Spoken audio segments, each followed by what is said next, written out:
1 நாளாகமம் 4ஆம் அதிகாரம் 10வது வசனத்தை வாசிக்க கேட்போம். யாபேஸ் இஸ்ரவேலின் தேவனை நோக்கி, தேவரீர் என்னை ஆசீர்வதித்து என் எல்லையை பெரிதாக்கி உமது கரம் என்னோடு இருந்து தீங்கு என்னை துக்கப்படுத்தாதபடிக்கு அதற்கு என்னை விலக்கி காத்தருளும் என்று வேண்டிக் கொண்டான்.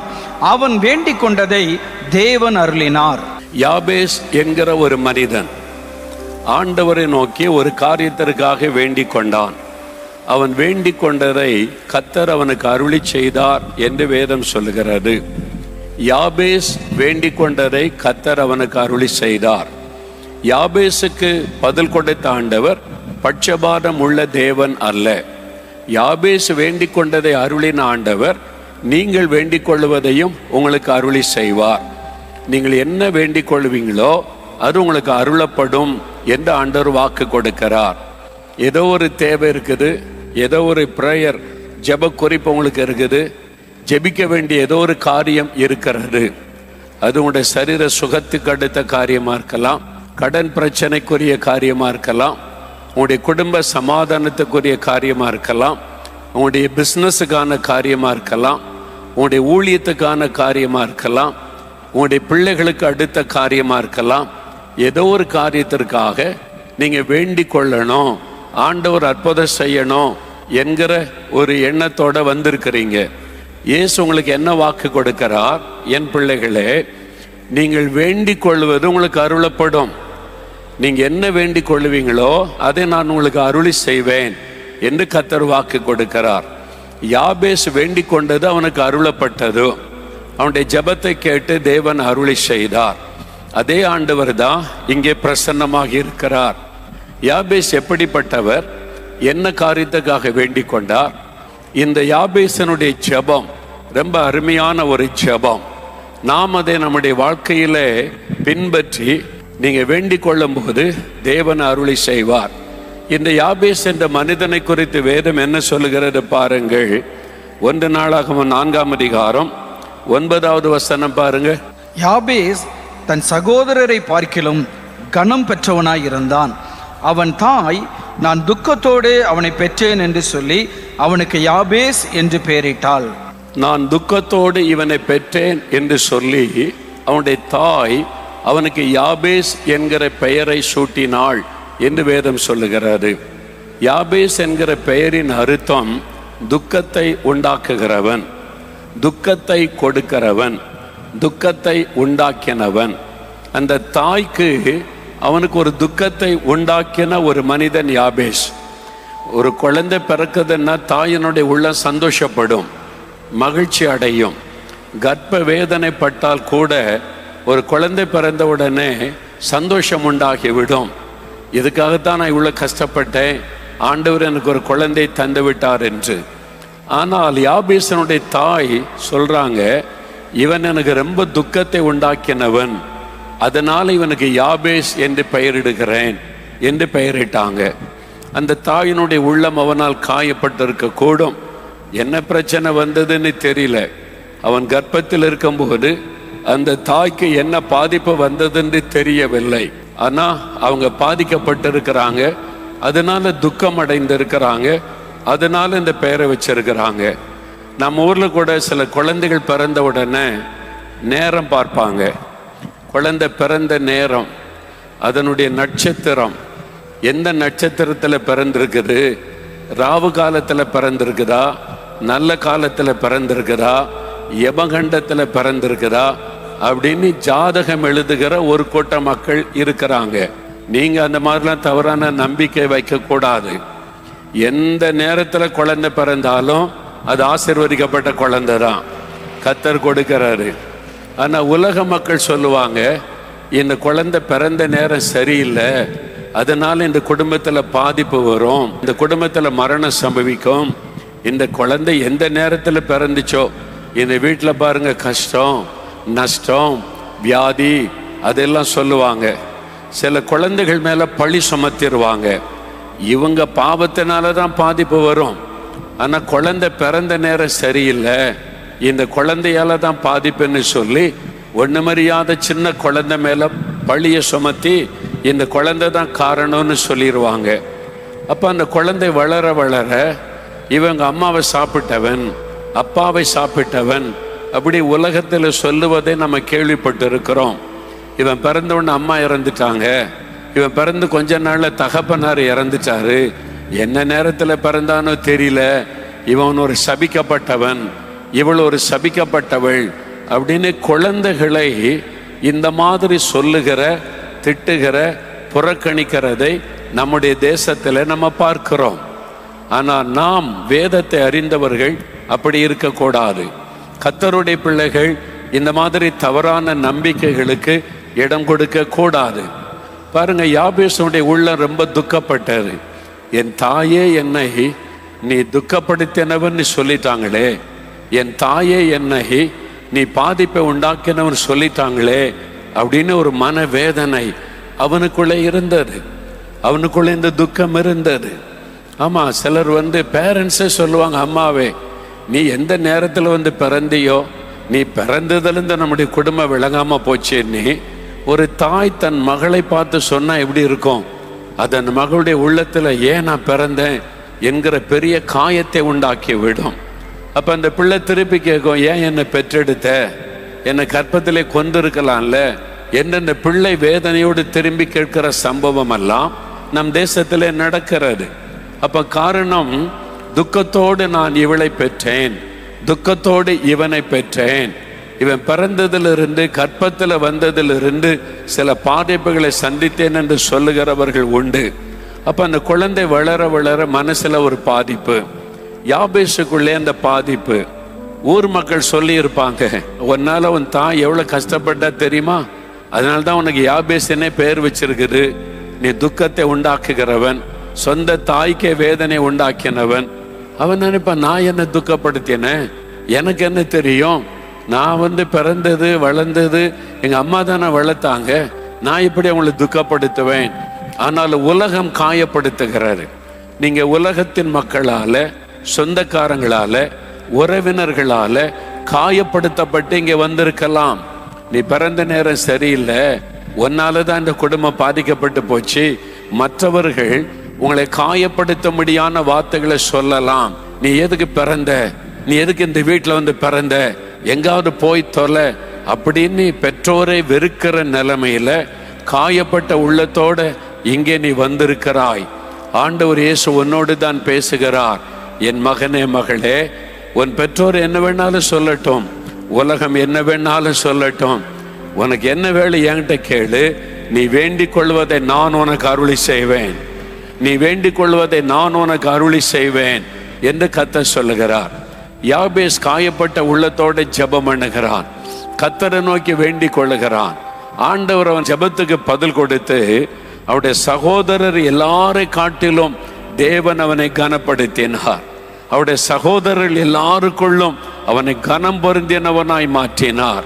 அற்பமாய் பேசப்பட்டவன் ஆசீர்வதிக்கப்பட்டான், புறக்கணிக்கப்பட்டவன் உயர்த்தப்பட்டான், மற்றவர்களால் கேவலமாய் பேசப்பட்டு குற்றம் சாட்டப்பட்டவன் கர்த்தரால் ஆசீர்வதிக்கப்பட்ட உயர்த்தப்பட்டான்.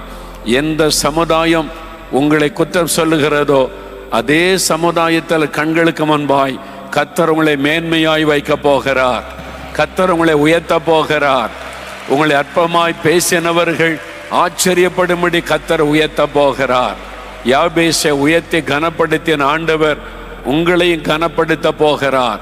அதற்குத்தான் ஆண்டவர் சொல்லுகிறார், என் மகனே, மகளே, நீ வேண்டிக் கொள்வது உனக்கு அருளப்படும். ஆண்டவர் யாபேசை உயர்த்த காரணம் அவனுடைய ஜெபம், அவனுடைய வேண்டுதல். அவனுடைய ஜெபத்தை கேட்டுதான் ஆண்டவர் அற்புதம் செய்தார். அவன் என்ன ஜெபம் பண்ணுகிறான் பாருங்க. 1 நாளாகமம் 4ஆம் அதிகாரம் 10வது வசனம். யாபேஸ் இஸ்ரவேலின் தேவனை நோக்கி, தேவரீர் என்னை ஆசீர்வதித்து என் எல்லையை பெரிதாக்கி உமது கரம் என்னோடு இருந்து தீங்கு என்னை துக்கப்படுத்தாதபடிக்கு அதற்கு என்னை விலக்கி காத்தருளும் என்று வேண்டிக் கொண்டான். அவன் வேண்டிக் கொண்டதை தேவன் அருளினார். முதலாவது அவன் ஜெபிக்கிற ஜெபம் இஸ்ரவேலின் தேவனை நோக்கி ஜெபிக்கிறான், கர்த்தரை நோக்கி ஜெபிக்கிறான். நாம் ஜெபிக்கும் போது கண்களை நாம மேலே ஏறெடுக்கணும். சிங்காசனத்தில் அமர்ந்திருக்கிற கர்த்தர், வானம் எனக்கு சிங்காசனம், பூமி எனக்கு பாதபடி என்று சொன்ன தேவன், இயேசு கிறிஸ்து தன் கண்களை ஏறெடுத்து பிதாவை நோக்கி ஜெபித்தார் என்று வேதத்திலே பார்க்கிறோம். நாம் அவரை நோக்கி ஜெபிக்கணும். உலகத்தை நோக்க கூடாது, உலக மக்களை நோக்க கூடாது, ஊழியர்களை பார்த்து கொண்டிருக்க கூடாது. தேவனை நோக்கி ஜெபிக்கணும். அப்பொழுது தேவரீர் என்னை ஆசீர்வதியும். முதலாவது என்ன ஜெபிக்கிறார்? தேவரீர் என்னை ஆசீர்வதியும். நான் ஆசீர்வாதம் இல்லாதவன், சபிக்கப்பட்டவன், துன்பத்தை உண்டாக்குகிறவன் என்று எல்லாரும் சொல்றாங்க. நீங்க என்ன ஆசீர்வதிங்க என்பதாய் ஜெபம் பண்ணுகிறான். ஆண்டவரிடத்துல ஏராளமான ஆசீர்வாதம் இருக்கிறது. உங்களுக்கு என்ன ஆசீர்வாதம் வேண்டுமோ அந்த ஆசீர்வாதத்தை கர்த்தர் உங்களுக்கு அருளி செய்வார். ஆண்டவரிடத்துல சகலவிதமான ஆசீர்வாதமும் இருக்கிறது. நீங்க ஆதியாகமம் 24ஆம் அதிகாரம் 1வது வசனத்தை வாசிக்க கேட்போம். ஆபிரகாமை குறித்து ஆண்டவர் சொல்லும் பொழுது ஒரு காரியத்தை சொல்லுகிறார் பாருங்க. ஆபிரகாம் வயது சென்று முதிர்ந்தவனானான். கர்த்தர் ஆபிரகாமை சகல காரியங்களிலும் ஆசீர்வதித்து வந்தார். கர்த்தர் ஆபிரகாமை சகல காரியத்திலும் ஆசீர்வதித்து கொண்டு வந்தார். எல்லா காரியத்திலும் ஆசீர்வாதம். ஒரு பகுதியில் ஆசீர்வாதம், இன்னொரு காரியத்தில் ஆசீர்வாதமே இல்லை. வீட்டுக்குள்ள ஆசீர்வாதம், வெளியில வருமானம் வர மாட்டேங்குது. வெளியில ஒரு ஆசீர்வாதம், வீட்டுக்குள்ள சமாதானமே இல்லை. அப்படி அல்ல. சகல காரியத்திலும் ஆபிரகாமை கர்த்தர் ஆசீர்வதிக்கிறார். அவனுடைய குடும்பத்துக்குள்ள ஆசீர்வாதம், அவன் கையிட்டு செய்கிற காரியத்தில் நிரம்பி வழிகிற ஆசீர்வாதம். ஆண்டவர் வேலைக்காரர்கள் வேலைக்காரிகளை கொடுக்கிறார். வெள்ளியும் பொன்னுமுடைய சீமானாயிருந்தான் என்று ஆபிரகாமின் வேலைக்காரன் சாட்சி கொடுக்கிறான். சகல காரியத்திலும் ஆசீர்வாதம். கலாத்தியர் 3:9 வாசிக்கும் பொழுது விசுவாச மார்க்கத்தார்கள் விசுவாசமுள்ள ஆபிரகாமுடனே ஆசீர்வதிக்கப்படுகிறார்கள் என்று வசனம் சொல்லுகிறது. ஆபிரகாமை கர்த்தர் எப்படி ஆசீர்வதித்தாரோ கர்த்தரை விசுவாசிக்கிற பிள்ளைகளையும் அப்படியே ஆசீர்வதிக்கிறார் என்று வேதம் சாட்சி கொடுக்கிறது. அப்ப ஆபிரகாமை எல்லா விதத்திலும் ஆசீர்வதித்ததை போல நம்மையும் கர்த்தர் ஆசீர்வதிக்க விரும்புகிறார். முதலாவது ஆவிக்குரிய ஆசீர்வாதம். அதுதான் எல்லாத்திலும் பிரதானமானது. ஸ்பிரிச்சுவல் பிளஸ்ஸிங்ஸ், அதாவது ரட்சிப்பின் அனுபவம்.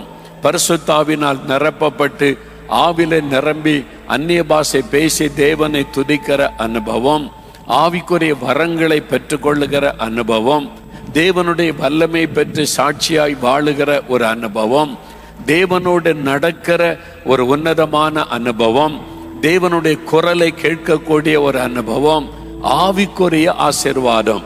ஆபிரகாம் தேவனுடைய சிநேகிதன் எனப்பட்டான். கர்த்தர் ஆபிரகாமோடு பேசுகிறார், ஆபிரகாம் கர்த்தரோடு பேசுகிறார். 2 பேரும் உரையாடுகிறார்கள். வேதத்தில் அது எழுதப்பட்டிருக்கிறது. அப்ப நீங்கள் ஆண்டவரோடு பேசவும், ஆண்டவர் உங்களோடு பேசுவதை கேட்கவும், ஆண்டவரோடு நெருக்கமான வாழ்க்கை வாழுவது, இந்த ஆவிக்குரிய ஆசீர்வாதத்தை நம்ம கேட்கணும். ஆண்டவரே இந்த ஆவிக்குரிய ஆசீர்வாதத்தை தாரும். நல்ல சரீர சுகம், அதாவது ஆரோக்கியமான வாழ்வு, நோயற்ற வாழ்வே குறைவற்ற செல்வம் என்று சொல்லுவாங்க. நல்ல நோய் இல்லாம ஆரோக்கியமாய் வாழ்வது ஒரு ஆசீர்வாதம். நோய் நொடி இல்லாம நம்ம வாழணும் என்று வாழ்த்துவார்கள். அது ஒரு பெரிய ஆசீர்வாதம். ஆண்டவரே வியாதியெல்லாம் விலக்கி நான் நல்ல சுகத்தோடு இருக்கணும், நல்ல ஆரோக்கியத்தோடு இருக்கணும், என் குடும்பத்துக்குள்ள வியாதி இல்லாத ஒரு ஆரோக்கியமான வாழ்க்கையை நீங்க தாங்க. அது கர்த்தருடைய ஆசீர்வாதம். அப்புறம் வறுமை. இந்த வறுமை என்பது ஒரு பிரச்சனை. பண பிரச்சனை, கடன் பிரச்சனை, பொருளாதார பிரச்சனை. என்னென்ன பொருளாதாரத்தில் ஆசீர்வாதம் இல்லை, வருமானத்தில் ஆசீர்வாதம் இல்லை, அதனால பாதிப்பு. பணத்துக்கு என்ன பண்ண, பிள்ளைகளை படிக்க வைக்க என்ன செய்ய, ஐயோ திடீர்னு ஒரு ஆஸ்பத்திரி செலவு வந்துட்டு எங்க போவது, இந்த மாதிரி தடுமாற்றம், பொருளாதாரத்தில் பாதிப்பு, வாழ்க்கைக்குள்ள ஒரு ஆசீர்வாதமே இல்லை, வீட்டுக்குள்ள ஒரு பணமே தங்குவது இல்லை, எப்பொழுதும் பண கஷ்டம் பண கஷ்டம், வறுமை. இது ஆசீர்வாதமற்ற ஒரு வாழ்க்கை. ஆனா ஆண்டவரே நீங்க என்ன ஆசீர்வதிங்க. ஆண்டவரே வருமானத்தில் ஆசீர்வதிக்கணும், பொருளாதாரத்தில் ஆசீர்வதிக்கணும், கடன் இல்லாத ஒரு வாழ்க்கை வேணும். நீங்க கேட்டா ஆண்டவர் உங்களுக்கு அருளி செய்வார். அப்போ நீங்க ஆவிக்குரிய ஆசீர்வாதத்தை கேட்கணும், நல்ல சரீர சுகத்தை கேட்கணும், பொருளாதார ஆசீர்வாதத்தை கேட்கணும், நல்ல ஒரு வேலை வேணும், என் பிள்ளைகளுக்கு நல்ல வாழ்க்கை அமையணும், என்னென்ன ஆசீர்வாதம் வேண்டுமோ நமக்கு தேவையான அத்தனை ஆசீர்வாதமும் தேவனுடைய கரத்தில் இருக்கிறது. நீங்க வேண்டிக் கொண்டால் அந்த ஆசீர்வாதங்களை பெற்றுக்கொள்ள முடியும். உங்களுடைய வேண்டிக் கொள்ளுதலுக்காக ஆண்டவர் காத்திருக்கிறார். அதைத்தான் நீங்க அறிந்து கொள்ளணும். ஆண்டவரிடத்துல எல்லா விதமான ஆசீர்வாதம் இருக்குது. இன்னைக்கு ஆண்டவர் கேட்கிறார், உனக்கு என்ன ஆசீர்வாதம் வேணும் நீ கேளு. என்னை ஆசீர்வதி ஆண்டவரே, நீ யாபேசு கேட்ட மாதிரி கேளு மகனே. எனக்கு ஒரு நல்ல வேலை கொடுங்க, நல்ல வருமானத்துக்கு ஒரு வழி உண்டாக்கித்தாங்க ஆண்டவரே, எனக்கு இந்த நன்மை வேணும். நீங்க கேட்டா கர்த்தர் உங்களுக்கு தருவார். ஆமேன் சொல்லுங்க, அல்லேலூயா சொல்லுங்க. நம்ம பொதுவா கேட்போம், எனக்கு ஆசீர்வாதம் வேணும் ஆண்டவரே எண்ணி. அந்த ஆண்டவர் திரும்பி கேட்பார், என்கிட்ட லட்சக்கணக்கான ஆசீர்வாதம் இருக்குது, உனக்கு என்ன ஆசீர்வாதம் வேணும்? மார்க் 10ஆம் அதிகாரத்தில் 51ஆம் வசனத்தை வாசித்தால், பரிதிமேயு என்கிற கண் தெரியாத ஒரு மனிதன் இயேசுவை கூப்பிட்டான், தாவீதின் குமாரனே எனக்கு இறங்கும். அவனுக்கு ஒரு ஆசீர்வாதம் தேவை. அதுக்கு தான் இயேசுவை கூப்பிட்டான். இயேசு அவனை கூட்டிகிட்டு வந்தபோது ஆண்டவர் கேட்டார், உனக்கு என்ன செய்யணும்? What you want me to do for you? உனக்கு நான் என்ன செய்யணும்? என்னை கூப்பிட்டல, என்ன ஆசீர்வாதம் வேணும்? ஆண்டவரே, உங்களுக்கு தெரியாதா? எல்லாம் தான் உங்களுக்கு தெரியுமில்ல. அப்படிலாம் பேசலை. உனக்கு என்ன ஆசீர்வாதம் வேணும்?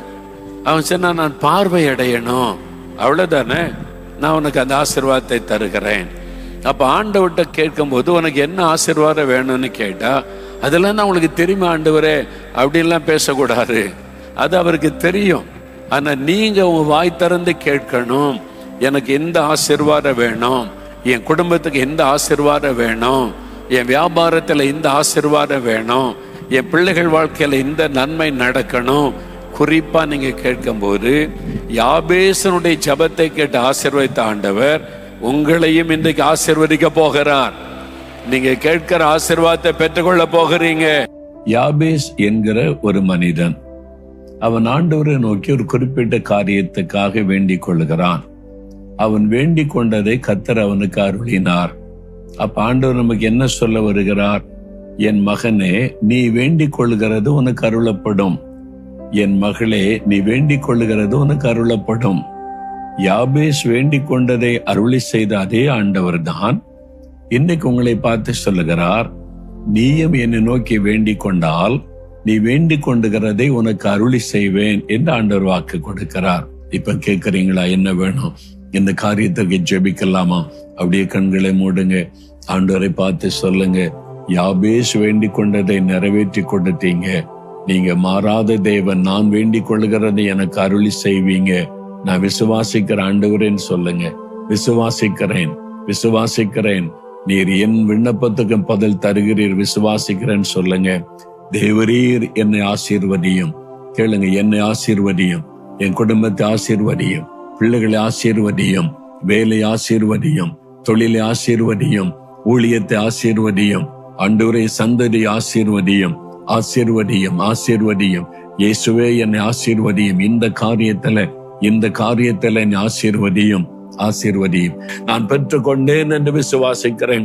யாபேஸ் வேண்டிக் கொண்டதை அருளி செய்த தேவன் இப்பொழுது நான் வேண்டிக் கொண்டதை எனக்கு அருளி செய்து விட்டதற்காய் ஸ்தோத்திரம், ஸ்தோத்திரம், ஸ்தோத்திரம். இயேசு கிறிஸ்துவின் நாமத்தில் ஜெபிக்கிறோம் பிதாவே, ஆமென்.